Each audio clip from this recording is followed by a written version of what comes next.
여러분들께서 이렇게 관심이 있으실지 모르지만은 추미애가 어저께 깜짝 사이를 문재인을 만나서 얘기를 했다. 그렇기 때문에 이 추미애가 문재인이 말하기도 전에 깜짝 사이를 펴했다. 근데 이거는 여러분 절대로 깜짝 사이가 아니죠.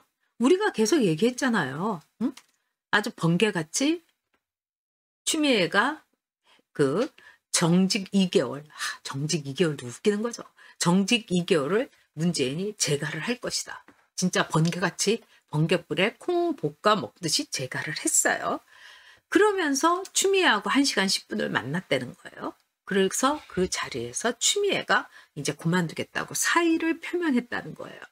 자, 제가 이건 정말 얘네들은요 속보이게 늘 짜고 치는 고스톱을 합니다. 결국 이거는 우리가 그동안에 나왔던 시나리오대로 간 거잖아요. 그러면 추미애는요 묵은지 사퇴를 한 거죠. 근데 어저께 아마 추미애는 이 어정쩡한 문재인을 가지고 단판을 지었을 겁니다. 자, 어저께 이제 문재인은요 추미애를 보고 이랬대잖아요.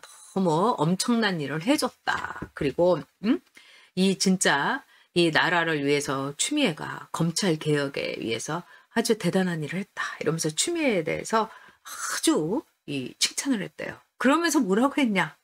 추미애의 거취, 추미애가 그만두겠다고 한 사의 표명에 대해서 또 거취를 스스로 결정한 데에 대해서 높이 평가한다.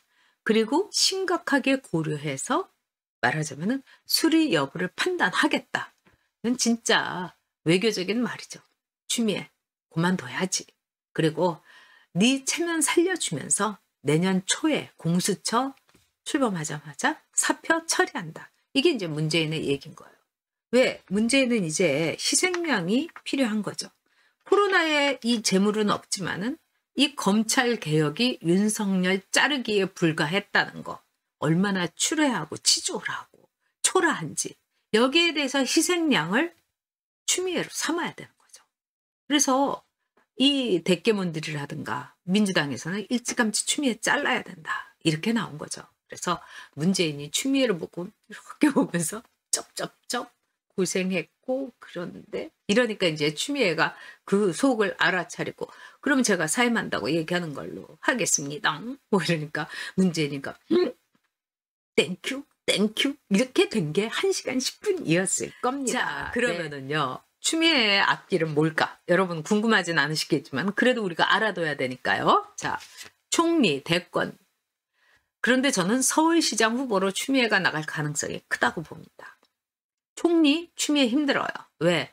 총리는 뭔가 문재인의 이미지를 좀 이렇게 좋게 할 사람, 이 후덕하거나 아니면은 그렇게 이 사람들에게 손가락질을 안 당하는 사람을 총리로 합니다. 어느 대통령이고.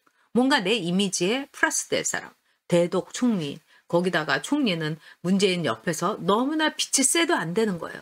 추미애가 딱 문재인 옆에 총리로 있다? 다들 부글부글 끓을 거예요. 안 됩니다. 대권? 추미애가 대권을 갈 수 있을까요, 여러분? 절대로 안 되죠. 왜? 추미애는요, 민주당 안에 조직이 일단 없습니다. 그리고 추미애 라인이 없어요. 이 검찰에서도 이성윤하고 뭐 심재철이를 과연 추미애 라인이라고 할 수 있을까요? 이건 문재인 라인이라고 할 수 있죠. 대권? 꿈도 꾸지 말입니다. 물론 제가 보기에는 거기에 여러분 문정복이라고 뭐 성공회다 나와가지고 완전히 맨날 소리만 뻑뻑 질러대는 그 무식한 옆편에 한 명 있죠. 민주당에. 이 문정복이라고 비례대표된 민주당 비례 끝내줍니다.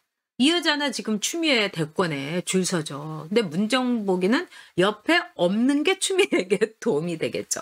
결국 추미애는 뭐냐? 서울시장 후보로 아마 딜을 할 겁니다. 추미애가 사의를 일찌감치 표명한 거 이것도 서울시장 후보하고 관련이 있을 거예요. 내년 1월 초에 갈린 뒤에 그다음부터 많이 뛰겠다 이거예요. 추미애가 서울시장 후보로서 뛰는 이유는 뭐냐? 첫째, 서울에 호남 출신들이 많습니다. 뭐 절반이라고 해도 될 거예요. 나 호남, 너 호남입니다. 굉장히 많아요. 그래서 호남 출신들에게 구애할 할 수 있다. 두 번째는 뭐냐? 민주당의 공식 후보가 되면은요. 결국은 이거는 추미애 대 누게 아니라 당대당 선거가 되는 거야. 당대 보수, 당대 우파. 그러니까 좌빨 대 우파, 좌빨 대 보수의 라인이 되면은 추미애는 이 대깨문들의 지지를 내가 그리고 문재인 살려줬잖아. 내가 문재인 보디가드잖아. 공수처가 문재인을 위한 거잖아. 문재인을 지키기 위해서 저 추미애가 산산조각 났습니다. 뭐 이러면서 인사하고 다닐 수 있어요, 여러분. 그렇게 되면은 오케이. 그리고 어저께 문재인은 추미애에게 서울시장 후보 만들어주겠다고 얘기했을 공산이 매우 큽니다. 그러니까 추미애가 순순히 사퇴카드를 받아들인 거죠. 문재인이 제의하고 추미애가 낸 것처럼 발표는 했지만은 결국은 추미애는요. 그냥 빈손으로 나갈 여편네가 아니죠. 무서운 아줌마니까요. 그리고 추미애가 지난번에 자기 뭐 자른다고 하니까 청와대로 막 뛰쳐들어가고 정세균이가 국무회의 하기 전에 추미애 잠깐 좀 보자고 하고 우리 미스 추가 최양이 사퇴 좀 해주면 좋겠어. 지금 문재인 대통령 이게 바닥이잖아. 미스터 스마일이 이렇게 얘기했겠죠. 추미애가 무슨 소리를 하는 거야? 막 이러면서 싸우다가 그 다음에 청와대로 뛰쳐들어가서 나 못 나간다고 한 겁니다. 그런데 어제는 그걸 순순히 받아들인 거예요. 추미애는 어저께 개선 장군의 입장인 거죠. 내가 너 살려줬어. 내가 네 모가지 비트는 거 내가 막았어. 공수처 너의 피난처, 문재인의 피난처지. 공수처 문재인의 도망갈 수 있는 유일한 말하자면 몸을 숨길 수 있는 피난처지. 공수처 문재인을 위한 보디가드야. 공수처 누가 만들었어? 내가 만들었어. 윤석열 쫓아내고 이랬을 겁니다. 그래서 총리 대권 가능성 없죠. 결국은 서울시장 후보로 추미애가 나온다.